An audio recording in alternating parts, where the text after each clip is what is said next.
L'hiver approche et avec lui des tonnes de vidéos sur le même sujet cliché sortent sur YouTube, le Winter Arc. Tu penses sûrement que cette vidéo est comme les autres, que je vais me contenter de te motiver et de te mentir en te disant que tu es spécial. Mais tu te trompes totalement. Sois reconnaissant parce que ma biche, avoir cliqué sur cette vidéo est l'une de tes meilleures décisions. Je vais te partager le conseil applicable dès maintenant qui te fera réussir ton Winter Arc et les prochains. Et reste jusqu'à la fin parce que je vais t'expliquer comment exploser et optimiser tes gains musculaires sur cette période.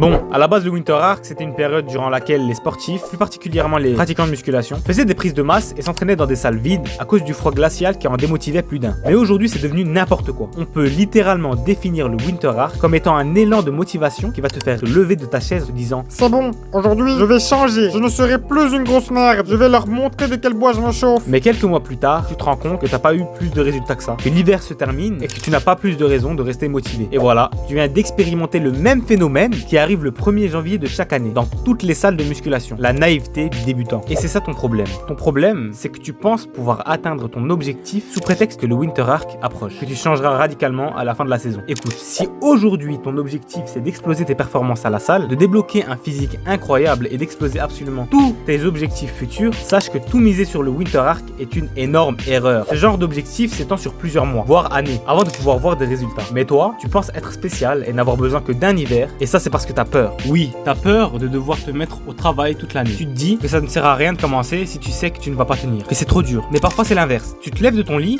motivé et prêt à tout casser. Tu commences à travailler mais très vite tu te démotives et te rassis. Bah c'est pas grave, je m'y mettrai sérieusement à partir de cet hiver. Haha, ils vont voir, je vais les choquer pendant mon Winter Arc. Si c'est ton cas, le conseil que je vais te partager va changer ta vision de cette période. Tu ne la verras plus comme la raison de ta réussite mais comme un tremplin te permettant de tenir sur la durée. Avec tout ça, tu te dis sûrement que j'abuse, que je pense que le Winter Arc c'est mal et qu'il n'y a rien à en tirer. Pas du tout!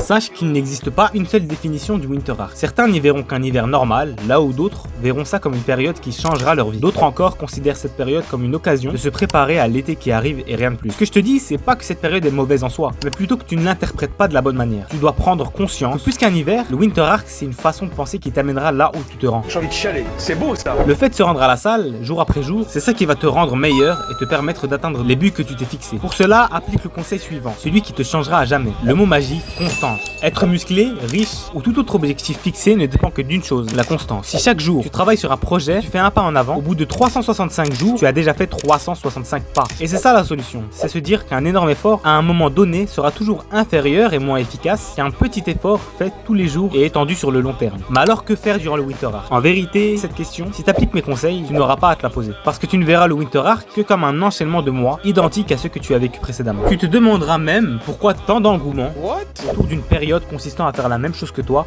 mais sur une courte durée. Vois cette période comme un hiver de plus. Mais ça ne veut pas dire que tu ne peux pas te motiver. S'il y a bien un bon côté à cette période, c'est bien la motivation qu'elle engendre. Utilise-la pour tenir une année de plus à t'entraîner. Mais comment prendre du muscle efficacement durant cette période ?